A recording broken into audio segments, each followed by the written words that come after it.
बिस्मिल्लाहिर्रहमानिर्रहीम।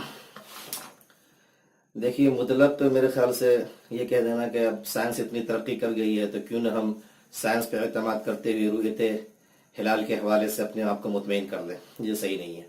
हाँ, आप साइंस से भी इस्तिफादा करें, लेकिन शरीयत से क्यों रूगर्दानी करते हैं? शरीयत को भी सामने रखें ना। कुरान में है, मन शहीद मिनकुम अश-शहरा फलयसुमहु, कि जिसे ये रमज़ान का महीना मिले वो रोज़ा रखे।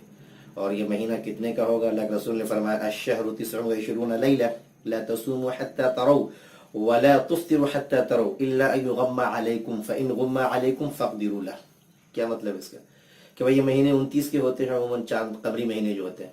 ये और बात है कि 29वीं तारीख को अगर कोई चीज़ बदली सामने में आ जाए तो फिर मुकम्मल 30 रोजे रखो तुम। यानी कि रोजे कब रखने तुम्हें? इदा रअयतुमू फसूमू, बुखारी के अंदर अल्फाज है, जब चांद दिखे तो रोजे रखो। वो इदा रअयतुमू फअफ्तिरू, और जब तुम्हें चांद दिख जाए तो फिर रोजे तुम तोड़ दो, यानी कि ईद मना लो।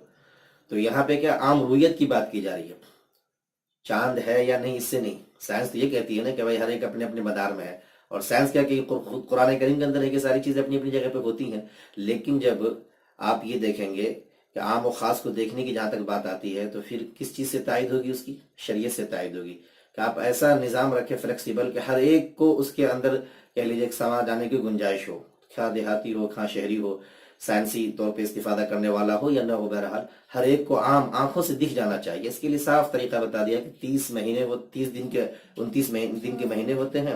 आप 29वें दिन अगर देखना चाहे तो देख लें, और नहीं तो फिर 30वें दिन बाज़ाब्ता मुकम्मल करके रोजे रखें, रोजे रख करके ईद मना लें आप। हाँ, साइंस से इस्तिफादा जरूर कर सकते हैं। इस्तिफादे का मतलब यह है कि अभी बहसें उठी थी कि 3 जून को चांद कहाँ पे होगा, 4 जून को चांद कहाँ पे होगा।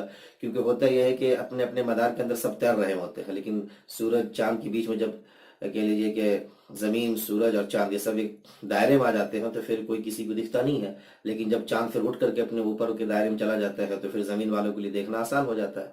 उसके बारे में बताया गया कि कभी वो 5 डिग्री पे होता है, कभी 10 डिग्री पे, कभी 15 डिग्री पे होता है।